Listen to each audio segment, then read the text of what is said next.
All right, welcome to another version of the Rock Fantasy Files. Today we have the pleasure of chatting with, I'm hoping I'm getting your name corrected. I can pronounce your name correctly, rather. Ben Yep, Liepelt or Liepelt? Liepelt. Liepelt, Liepelt is the guitarist last name, yeah.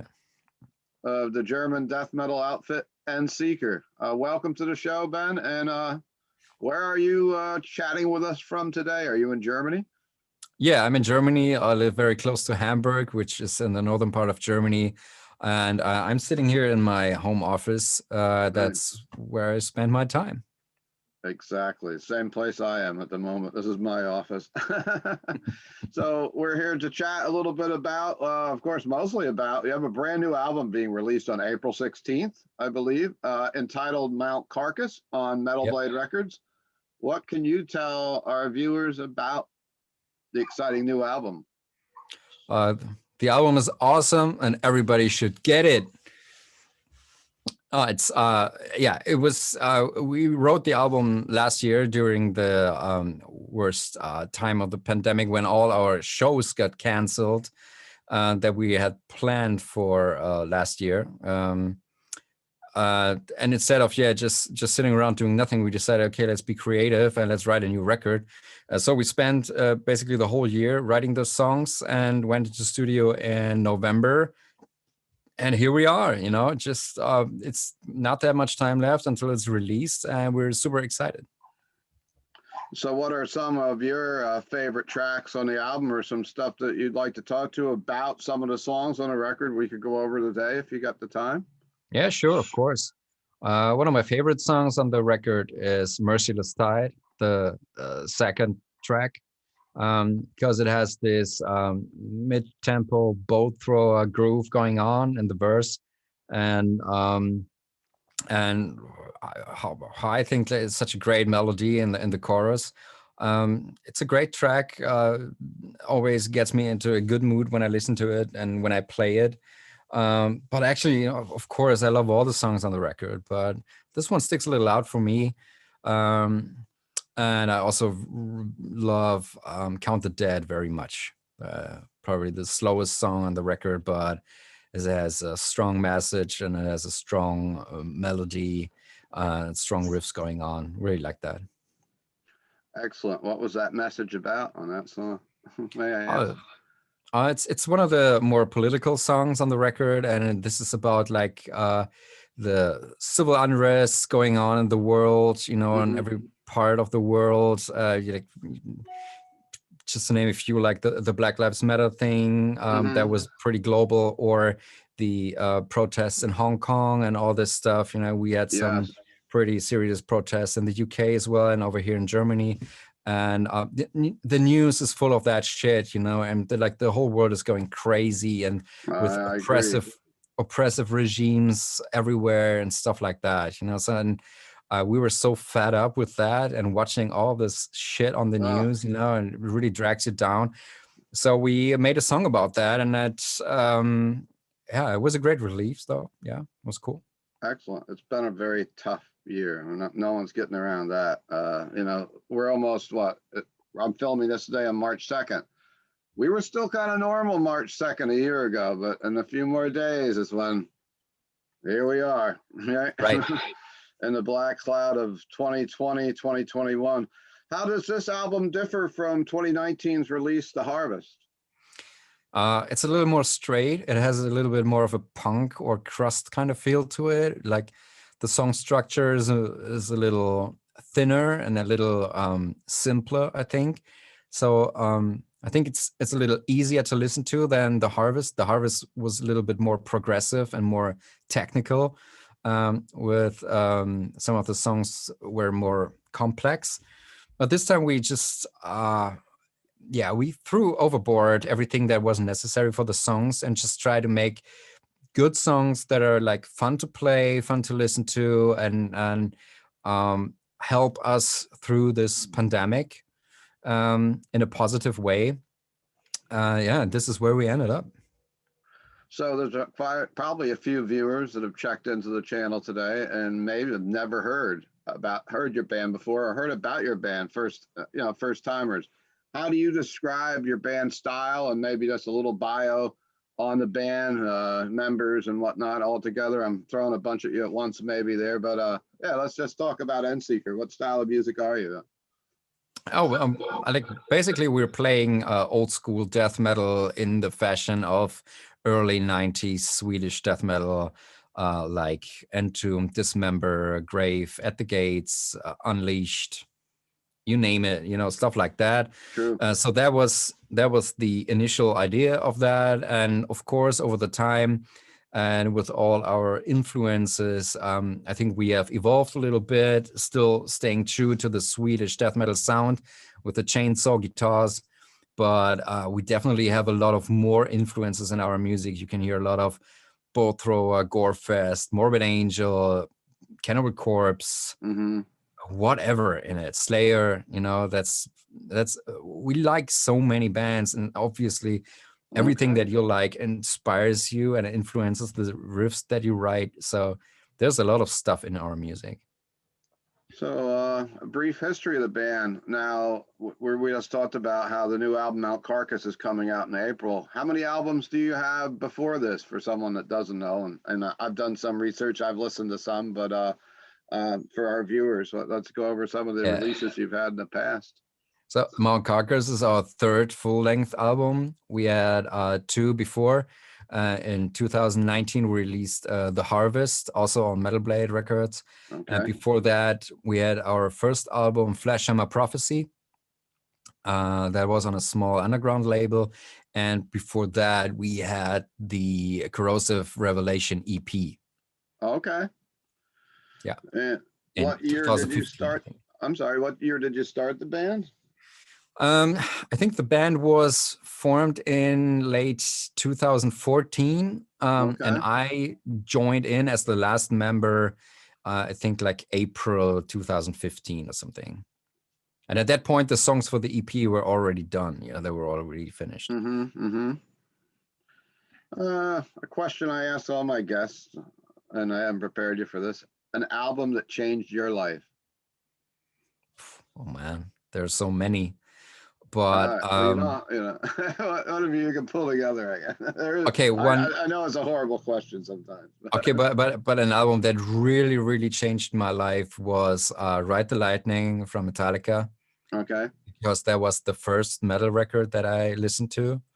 At a very young age, I think I was 9 years old or something, and my older cousin, he gave me a cassette with the Ride the Lightning record on it, and he said, you should listen to that. And I didn't listen to any specific kind of music before. I didn't have a developed taste of music, but I was listening to radio stuff, and then I put this on, and it was like, oh my goodness, what is that? This is sick. And then I asked him, okay, can you give me all from that band and from similar bands? And then he gave me tons of cassettes, and that's it. My soul was sold at that moment. Sold to heavy metal. Sold to heavy metal. That's it. So before the pandemic, when things were back to were normal as we knew it, what was the last concert you guys played or last tour you were on before 2020? We played a show with our good friends of we played a tour with our good friends of Milking the Goat Machine in December 2019. Okay. And then we had I think two more shows in 2020, one in January, one in February, and we played the Heathen Rock Festival in Hamburg in February 2020, and 2 weeks later everything was shut down. That was the last show that we played, and maybe it even was the last concert that I attended to. I'm not sure if I was on a concert after that. Okay. Yeah. What was a couple of memorable concerts or festivals that you have played at or just attended as a fan? As a fan, the most memorable festival that I've been to was the Dynamo Open Air in Holland in 1995. That was my first festival ever, and I went there with a friend from school, and we didn't know what to expect. And then we found ourselves on this huge campground with 125,000 people. and like the best festival lineup ever. It was insane. It was crazy. It was still the best festival I've ever been to. And Okay. but as like an artist playing, I think we played the Partisan Festival, and Okay. we played the Summer Breeze Festival, and those two festivals that was absolutely amazing. That was those were like dreams coming true playing those festivals. That was awesome. I've never been to either one of them, but I've seen the lineups and I've seen photos and reviews, and it sounds like they sound like great festivals to attend. This morning, actually, just a little while ago, I was watching the video for the single, listening to the Unholy Rites. I can definitely hear that whole Swedish death metal vibe in this. It's just a blister. I think it's just a blistering single off the new album, so I can't wait to hear more. What went into filming the Unholy Rites video? Did you do that during the pandemic? Of course. Yeah, we did. Well, we made sure that everybody who was involved was healthy and stuff, and Yeah. everybody was like in kind of a quarantine before that, like the 2 weeks before shooting. And we were well prepared, and the crew was wearing masks all the time and stuff. And it was a very ventilated area. We were playing in this empty industry hall kind of thing. Yeah. And it was freezing cold. It was freezing outside, and we froze our asses off. And the two zombie cheerleading girls, Oh yeah, they the were cheerleaders. freezing. Yes. Yeah, but it was great fun to shoot it, and it was a bit of when we had this video shoot, it was like being a little bit back to normal. Okay, we're Yeah. doing stuff and we meet people and we work, and it's I know. great. And it was so much fun. Really enjoyed that. Yeah, I know you had the zombie slayer cheerleaders. That's Yeah, and I yeah, that saw was some people had awesome. lost some fingers and whatnot on the video. Hopefully everybody's okay. Yeah, all the fingers are stitched back on. The It's back all on. good. I was checking out some of your back catalog this morning, getting ready for the interview. I was enjoying what I heard. The song's Demon Spawn and Malicious Intent off of 2017's Flesh Hammer Prophecy. Yeah, Those two, I mean, I didn't get listened a lot, but that's those two back and forth together were really, sorry, I'm babysitting here. This is Daisy the barker. She's going to bark like mad. I forgot to shut her out in the other room. hey Sorry. Daisy. Daisy, hello to Germany. Woo. Hey, But, she's unimpressed. I guess Zoom ends up with a lot of people's pets. I try to keep it a little more professional, but here I am with a dog in my lap. So, but I really enjoyed some of that. I'm going to definitely check out more of your stuff, and I'm going to pre-order the album, so we'll have it in my shop when it comes out. I was Cool. also made aware today that you guys are planning a live stream concert in April. And I Right. want to get as much support for you guys as we can with that in the death metal and the underground scene. Can you tell us about the what's going on with that live stream? Yeah, this is the first streaming show that we will ever play. We refused all offers for streaming shows last year because we Okay. always thought that like death metal in an empty club sucks. But and now with like more than a year now without shows, we really want to go on a stage and play, especially with a new record coming out. And so we spoke to the Knust in Hamburg, which is one of our favorite clubs over here, and where we also played the last record release show that we had. Yeah. And they was, yeah, let's do a streaming show. And we just talking about different concepts, and we try to set something up that is more than just us going on stage and play 15 songs or whatever. So we try to make it a little bit more entertaining and more interactive with the people, and we just go through different possibilities and concepts and stuff, so brainstorming to make sure that everybody who gets a ticket for it and watches the stream has a good time and enjoys and has the chance to celebrate some death metal with us.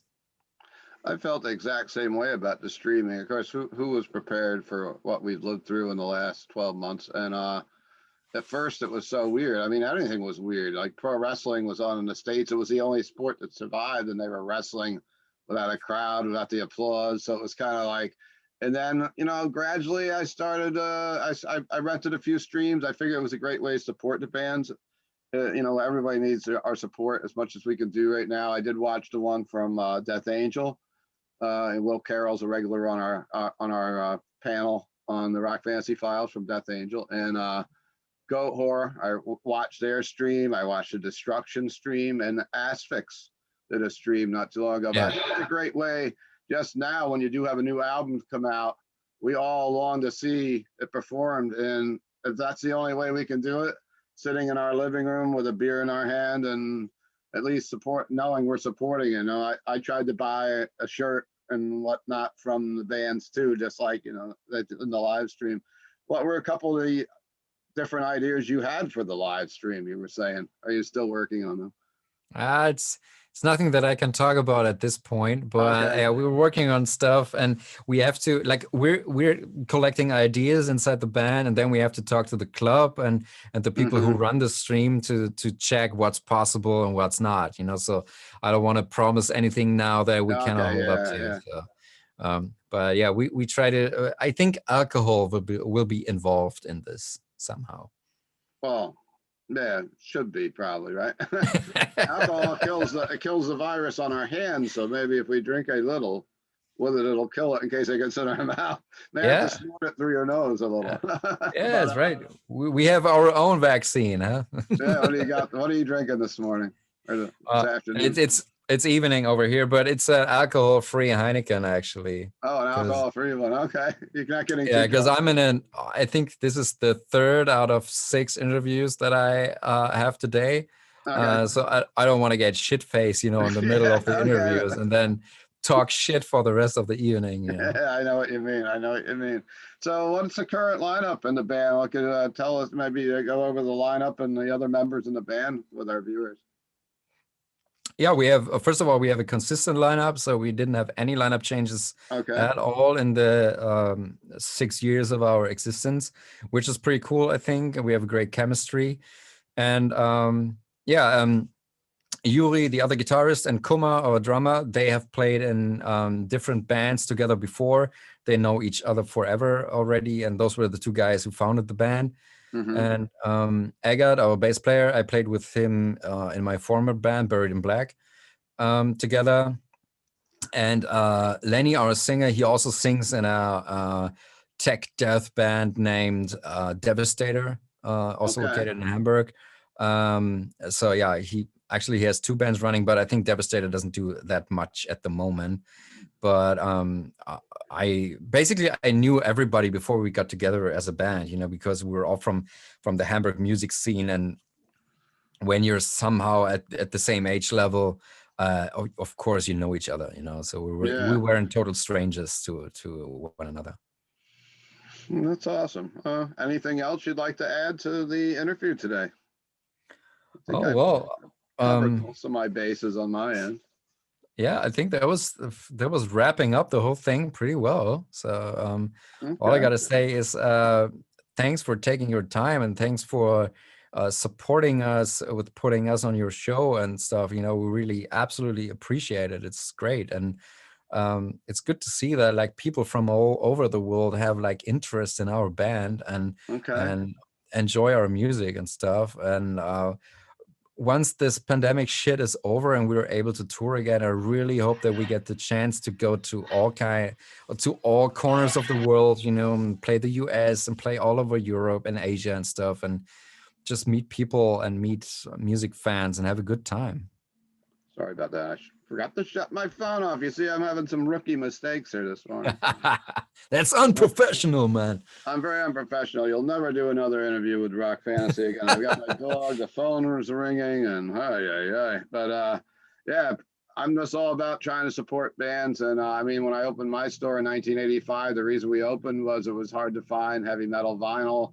And somehow I've pulled it off and still have a record store from 1985 to 2021. And we've been blessed with having that open. And that's what I've been doing all my life, is trying to turn people onto bands and to new bands. And hopefully some people watch this video and go out and listen to Endseeker and go to their website and buy their records and buy some shirts and keep metal flowing here. And hopefully we can have you back on the channel down the road. And anytime.